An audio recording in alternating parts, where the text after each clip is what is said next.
देवेंद्र फडणवीस या फिर एकनाथ शिंदे, कौन होगा महाराष्ट्र का नया मुख्यमंत्री? या फिर भाजपा मध्य प्रदेश राजस्थान की तरह यहां भी कोई सरप्राइज देगी? ये सवाल सबके मन में बना हुआ है और इसके पीछे वजह भी है। दरअसल बीजेपी 132 सीटों के साथ सबसे बड़ी पार्टी बनकर उभरी है, जबकि एकनाथ शिंदे की शिवसेना ने 57 सीटें जीतकर ये साबित कर दिया है कि वही असली शिवसेना है। वैसे तो महाराष्ट्र का चुनाव एकनाथ शिंदे की अगुवाई में लड़ा गया था, लेकिन सीएम का चेहरा कौन होगा ये घोषणा उस वक्त नहीं हुई थी और अब नतीजों के बाद सीएम को लेकर दोनों पक्ष अपनी अपनी दावेदारी ठोक रहे हैं। महाराष्ट्र का मामला अब दिल्ली दरबार में पहुंच गया है। गृह मंत्री अमित शाह के साथ बैठक होगी और फिर महाराष्ट्र के मुख्यमंत्री का नाम फाइनल किया जाएगा। हालांकि उस वक्त औपचारिक ऐलान नहीं होगा और फिर संसदीय बोर्ड की बैठक होगी, वहां पर औपचारिक मुहर लगेगी नाम पर और फिर औपचारिक ऐलान होगा। ऐसे में हो सकता है कि 1-2 दिन और आपको इंतजार करना पड़े, लेकिन जब तक सीएम के नाम का ऐलान नहीं होता तब तक सवाल यही है कि सीएम को लेकर किसकी दावेदारी ज़्यादा मजबूत है। महाराष्ट्र का किंग कौन होगा? आज आवाज़ अड्डा में करेंगे इसी पर खास चर्चा। नमस्कार, मैं हूं लक्ष्मण राव और चर्चा में हमारे साथ होंगे खास मेहमान, लेकिन इससे पहले देखिए विशेष रिपोर्ट।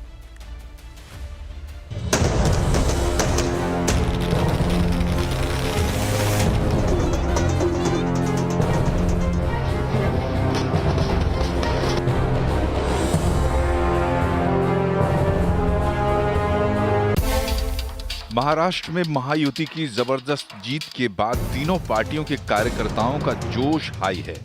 जहां बीजेपी लगातार तीसरी बार 100 से ज्यादा सीटें जीतकर आई है, वहीं शिंदे की शिवसेना ने साबित कर दिया है कि वो ही असली शिवसेना है। लोकसभा चुनाव में मुंह की खाने के बाद अजीत पवार की एनसीपी का स्ट्राइक रेट भी बढ़िया रहा है। सब कुछ बढ़िया होने के बावजूद मुख्यमंत्री को लेकर पेंच फंस गया है। बीजेपी की तरफ से देवेंद्र फडणवीस और शिवसेना की तरफ से एकनाथ शिंदे सीएम पद के दावेदार हैं। खबर है कि महाराष्ट्र के सीएम पर फैसला दिल्ली में अमित शाह से मुलाकात के बाद होगा। बीजेपी 132 सीटें जीतकर सबसे बड़ी पार्टी बनी है। 2022 में जब शिवसेना में टूट के बाद एकनाथ शिंदे की अगुवाई में महायुति सरकार बनी थी तो फडणवीस को मजबूरी में डिप्टी सीएम बनना पड़ा था। बीजेपी के नेता फडणवीस की दावेदारी को मजबूत बता रहे हैं। हमारे लिए हिंदुत्व सोच का मुख्यमंत्री आना जरूरी है।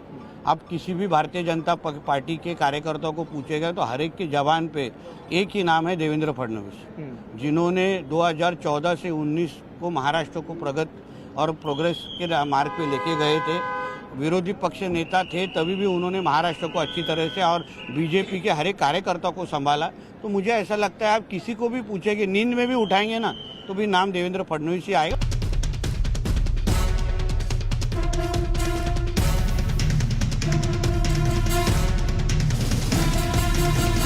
महायुति ने एकनाथ शिंदे की अगुवाई में चुनाव लड़ा था। शिवसेना मुख्यमंत्री की लाडकी बहन योजना को गेम चेंजर बता रही है। शिवसेना के नेता चाहते हैं कि एकनाथ शिंदे मुख्यमंत्री पद पर बने रहें। वो सीएम के लिए बिहार का फॉर्मूला भी सुझा रहे हैं। जिस तरह से भारतीय जनता पार्टी ने बिहार में संख्या बल देखा नहीं, लेकिन छोटी पार्टी है, उसको बड़ी करने के लिए नीतीश कुमार को सीएम पद दिलाया, वैसे ही एकनाथ शिंदे साहब को सीएम पद मिलेगा, यह हमें विश्वास है।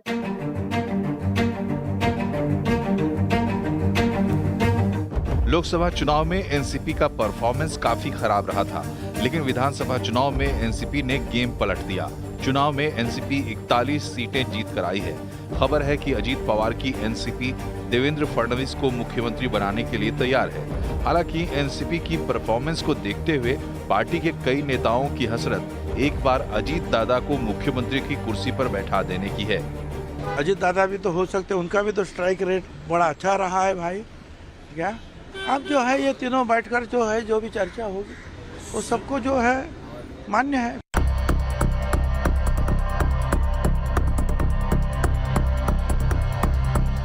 सवाल ये है कि मुख्यमंत्री के लिए किसकी दावेदारी ज्यादा मजबूत है, देवेंद्र फडणवीस की या एकनाथ शिंदे की? क्या बिहार का फॉर्मूला महाराष्ट्र में चलेगा या फिर इतने शानदार जनादेश के बाद भी 2.5 साल जैसा कोई फॉर्मूला आजमाने की कोशिश होगी? या शिंदे व्यावहारिक राजनीति को समझते हुए केंद्र राज्य में अपनी ज्यादा हिस्सेदारी सुनिश्चित कर लेंगे और सीएम की कुर्सी का त्याग करके अपना बड़प्पन दिखाएंगे।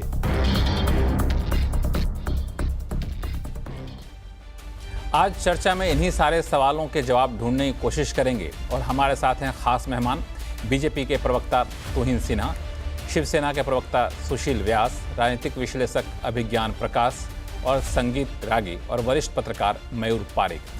सबसे पहले मैं भाजपा के प्रवक्ता के पास जाना चाहूँगा। तुहिन सिन्हा साहब, अभी आपने सुना बयान नीतीश राणे जी का कि कार्यकर्ता को नींद में भी जगा को पूछेंगे तो एक ही नाम बोलेगा, वह है देवेंद्र फडणवीस। कार्यकर्ता सिर्फ इन्हीं का यह बयान नहीं है, ये कई लोगों से बातचीत हुई तो पिछले 24 घंटे से इस तरह के बयान आ रहे हैं और यहाँ तक कि जब चुनाव लड़ा जा रहा था तो कई क्षेत्रों में सीएम के तौर पे इनके पोस्टर भी लगाए गए थे। तो अब सिर्फ औपचारिकता समझें या फिर कोई तीसरा विकल्प भी भाजपा सोच सकती है, इसका रास्ता खुला हुआ है? देखिए, अभी नमस्ते सबको नमस्ते। देखिए, 2 दिन हुए हैं, 48 घंटे हुए हैं, एक भव्य जीत, अप्रत्याशित ऐतिहासिक जीत हमने दर्ज की है। स्ट्राइक रेट 88.5%, जो कि जिसकी किसी ने कल्पना नहीं की थी। तो मेरे ख्याल से थोड़ा वक्त आप दीजिए कि एमएलएज भी जश्न मना सके, अपने लोगों के साथ थोड़ा आराम कर सके। एक दिन के अंदर कल नाम की घोषणा हो जाएगी। हमें नाम पता है लेकिन हम बता नहीं सकते हैं, लेकिन हर बीजेपी कार्यकर्ता को नाम पता है, नाम की घोषणा भी हो जाएगी। देखिए, बड़ा मुद्दा यह है कि दोनों के बीच का, भाजपा और विपक्ष के बीच का अंतर देखिए।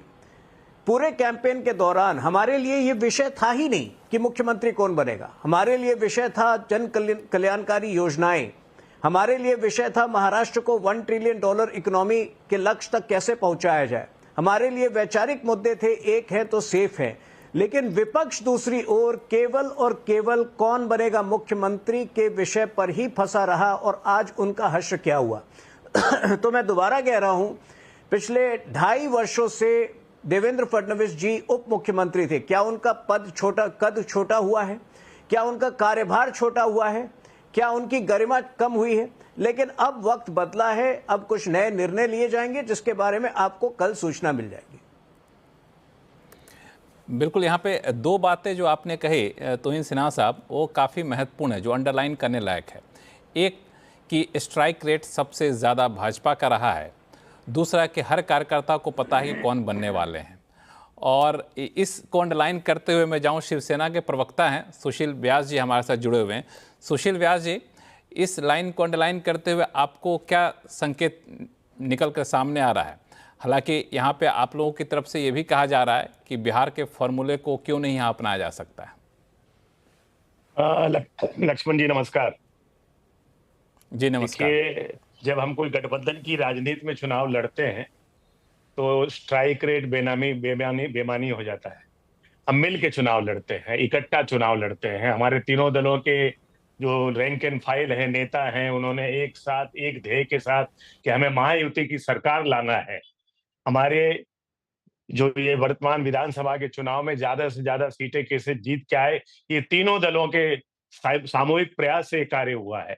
और वो नतीजा हम देख रहे हैं कि हमारी जो तमाम योजनाएं थी 2.5 साल से, विकास की गंगा जो वही इंफ्रास्ट्रक्चर डेवलपमेंट हुआ, जन कल्याणकारी योजनाएं बहनों के लिए, भाइयों के लिए, बुजुर्गों के लिए, ये तमाम चीजों को लेकर के जो जनता ने हमको आशीर्वाद दिया, वो एक सामूहिक प्रयास का नतीजा है। और उस समय जब हम स्ट्राइक रेट देखते हैं तो स्ट्राइक रेट देखना बेमानी हो जाता है। ये सफलता है तो सामूहिक है, असफलता है तो सामूहिक है। ये हमारी इकट्ठा जो उपलब्धि है। तो वो बात रही वहां पे। अब रही बात चुनाव की, तो आपने अपने ओपनिंग रिमार्क में कहा, और इसमें कोई विवाद भी नहीं है कि वर्तमान विधानसभा का चुनाव महाराष्ट्र में घोषित रूप से वर्तमान मुख्यमंत्री लोकप्रिय नेता एकनाथ रावजी शिंदे के नेतृत्व में लड़ा गया और हमने जीत हासिल की। अब उसके बाद ये भी हुआ कि तीनों दलों की घोषित ये भी नीति थी कि नया मुख्यमंत्री कौन होगा ये हम चुनाव के बाद बैठेंगे, तीनों दल के शीर्षस्थ नेता आपस में तय करेंगे, जो भी निर्वाचित नेता होगा वो लोकप्रिय मुख्यमंत्री के रूप में शपथ लेगा। अब वो समय भी आएगा, 1 आध दिन में हम निर्णय ले लेंगे, इसमें कोई विवाद नहीं है। आप निश्चिंत रहिए और महाराष्ट्र की जनता और देश की जनता निश्चिंत रह सकती है कि मुख्यमंत्री पद को लेकर के तीनों दलों में कोई विवाद नहीं होने वाला, न था, न है, न होगा। लेकिन अब उसकी एक प्रक्रिया है, जैसे तुहिन भाई बता रहे थे कि एक प्रक्रिया है, सभी दलों को अपना अपना नेता चुनना है। हमने हमारा नेता आदरणीय एकनाथ राव जी को आज चुन लिया, क्योंकि शरद पवार अपने अजीत पवार जी ने अपने दल का नेता अजीत पवार जी को चुन लिया। अब बीजेपी का नेता भी चुना जाएगा। अब वो कौन होता है, क्या होता है, ये उनका अपना विषय है। उसके बाद ये तय होगा कि मुख्यमंत्री कौन होता है, मुख्यमंत्री का चेहरा सामने आएगा, पर उसमें कोई विवाद नहीं होगा, ये आप अंडरलाइन समझ सकते हैं। नहीं, बिल्कुल सुशील व्यास जी, हमें इस बात में कहीं कोई शक शुबा नहीं है कि तीनों दलों में कोई विवाद नहीं है, लेकिन जब तक कि नाम का ऐलान नहीं होता है, एक तरीके से पोस्चरिंग होती है, हर दल अपनी अपनी इच्छा जताते हैं। आपने जैसे कि इच्छा जताया, अपनी बात रखी कि स्ट्राइक रेट कोई आधार नहीं होता गठबंधन में। तुहिन सिन्हा जी ने कहा कि स्ट्राइक रेट हमारा सबसे ज़्यादा है। आपने बात कही कि चुनाव एकनाथ शिंदे जी की अगुवाई में लड़ा गया। तुहिन सिन्हा जी भी मानते हैं कि चुनाव के वक्त किसी मुख्यमंत्री का नाम का ऐलान नहीं किया गया था। तो मुख्यमंत्री का नाम ऐलान करने में पैमाना आखिर क्या होना चाहिए? गठबंधन धर्म क्या कहता है? एक तो सीधा सा फॉर्मूला है कि गठबंधन धर्म है कि गठबंधन के तहत आपने चुनाव लड़ा, तो जो पहले गठबंधन था उस गठबंधन को जनता ने स्वीकारा है, तो उसी गठबंधन को बना के रखेंगे, वही सरकार कंटिन्यू रखेंगी। इस फार्मूले से जाओ तो एकनाथ शिंदे जाते हैं। लेकिन ये भी बात जाता है कि जब उस वक्त मुख्यमंत्री एक समय रहे हुए देवेंद्र फडणवीस उप मुख्यमंत्री का कुर्सी संभालने को तैयार हो जाते हैं, तो क्या इस बार एकनाथ शिंदे बड़ा दिल दिखाएंगे? तो मैं तुहिन सिन्हा जी आपके पास आऊँगा कि फॉर्मूला क्या आपके हिसाब से होना चाहिए ऐसे माहौल में? मैं आपसे नाम नहीं पूछ रहा हूँ। देखिए, मैं पहले एक क्लैरिफिकेशन दे दूं मेरे मित्र बड़े भाई जो शिवसेना से हैं कि देखिए, स्ट्राइक रेट गिनाना जो है वो बेमानी नहीं होती है। समय के अभाव के कारण मैंने दोनों साइड का मैं विस्तार पूर्वक नहीं जा पाया, लेकिन हमारा स्ट्राइक रेट 81% है और विपक्ष का स्ट्राइक रेट 18% है। तो दोनों में अंतर जानने के लिए आप देख सकते हैं कि पूरा सामूहिक स्ट्राइक रेट देखिए। समय के अभाव में मैंने सामूहिक स्ट्राइक रेट नहीं देखा था, नहीं उस पर चर्चा की थी, लेकिन 81% वर्सेस 18% की लड़ाई है। और उसके बाद जो है, जब कांग्रेस पार्टी ईवीएम की बात शुरू करती है, ये कहती है कि कितनी हमने तो कभी कल्पना ही नहीं की थी, लेकिन कांग्रेस के रिजल्ट को स्वीकार कर रही है। कल मैं पवन खेरा जी का एक प्रेस कॉन्फ्रेंस सुन रहा था, वो कह रहे हैं कि भारतीय जनता पार्टी हमें छोटे राज्यों में, झारखंड जैसे छोटे राज्यों में लेवल प्लेइंग फील्ड देती है, लेकिन बड़े राज्यों में ईवीएम की टैंपरिंग करती है। कितनी दयनीय सोच है, कितनी ही मतलब आप सोचिए कि कितनी छोटी सोच है। तो इस सोच से कम मुझे गर्व के साथ मैं कह रहा हूं कि हम तीनों पार्टियां जो महायुति की पार्टियां हैं, वो बड़ी सोच, बड़ी विजन के साथ हमने इलेक्शन लड़ा था और हमारे लिए लक्ष्य था बेहतर महाराष्ट्र और बेहतर भारत। देखिए, सीएम पद की जो चयन की प्रक्रिया होती है वो हर राज्य में हर स्थिति में अलग होती है। तो इस स्थिति में जो है मेरे ख्याल से जो एक केओस पिछले 5 सालों से महाराष्ट्र के अंदर था, इतनी सारी पार्टियां थी, हमारे लिए जीत का लक्ष्य हासिल करना वो ज्यादा जरूरी था। और अब जो है सामूहिक तरीके से विचार विमर्श के जरिए अगला स्टेप ले लिया जाएगा। तो इसमें तुहिन सिन्हा जी, अगर मैं आपसे थोड़ा सा और क्लैरिफिकेशन लूं कि इसमें बिहार फॉर्मूले जैसी कोई बात यहाँ पे नहीं आएगी, ये अलग राज्य है, अलग माहौल है, अलग फॉर्मूला यहाँ भी होगा, इतना तो आप कहेंगे? बिहार 28 राज्यों में बिहार 28 राज्यों में एक राज्य है, तो बिहार की कन्वीनियंस के पर्पज से जो है अचानक बिहार से महाराष्ट्र की तुलना हम क्यों करें? देखिए, अन्य जगहों पर भी हमारी अलायंस की सरकारें हैं, ऐसा नहीं है कि हमारी तो, लेकिन बिहार की जो तुलना है वो केवल यहाँ पर सडनली यहाँ पर मुझे उसमें कोई पर्पस नहीं दिखता है कि बिहार की तुलना आप यहाँ करें। कोई पर्पस नहीं दिखता। सुशील व्यास जी, बिहार से तुलना नहीं करना चाहिए यहाँ के राजनीतिक माहौल को? का वक्त दीजिए लक्ष्मण जी, तीनों दलों के शीर्ष नेताओं ने चुनाव प्रचार के दौरान ही एक घोषित नीति अपनाई थी कि अभी महायुति को जिताना एकमात्र लक्ष्य है। उस पर हमने काम किया। प्रचंड जीत तीनों के प्रयासों से हमें मिली और उसी समय सब शीर्ष नेताओं ने, इंक्लूडिंग हमारे आदरणीय अमित भाई साहब, जब वो 10 नवंबर, मुझे डेट भी याद है, उन्होंने बयान दिया था कि चुनाव के बाद हम तीनों दलों के शीर्ष नेता बैठेंगे, आपसी सामंजस्य से हमारा एक नेता चुनेंगे जो मुख्यमंत्री होगा। वो स्थिति अब आएगी, एक आध दिन में आ जाएगी और सर्वमान्य नेता हम चुन लेंगे, वो मुख्यमंत्री बन जाएगा। उसमें कहीं विवाद है नहीं। नहीं, विवाद तक तो मैं जा ही नहीं रहा हूँ। इसमें कोई नहीं मान रहा है कि यहाँ पे किसी भी तरह के विवाद हैं। इस वजह से विवाद की बात हम लोग करेंगे नहीं। यहाँ पे हमारे साथ संगीत रागी जी जुड़े हुए हैं। संगीत रागी साहब, देवेंद्र फडणवीस जो कि कहे जाते हैं कि आरएसएस के बहुत ही कर्मठ स्वयंसेवक रहे हैं, आरएसएस बहुत पसंद करता है और इस चुनाव में उन्होंने परफॉर्मेंस भी दिखाया है। चाहे मराठवाड़ा की बात करें या फिर कोंकण क्षेत्र की बात करें, वहाँ बीजेपी काफ़ी बेहतर परफॉर्मेंस लेकर के आई है और इसका श्रेय काफ़ी लोग देवेंद्र फडणवीस को दे रहे हैं। ऐसे में देवेंद्र फडणवीस को अवार्ड तो देना चाहिए। देखिए, क्या होगा क्या नहीं होगा ये तो भविष्य के गर्भ में है।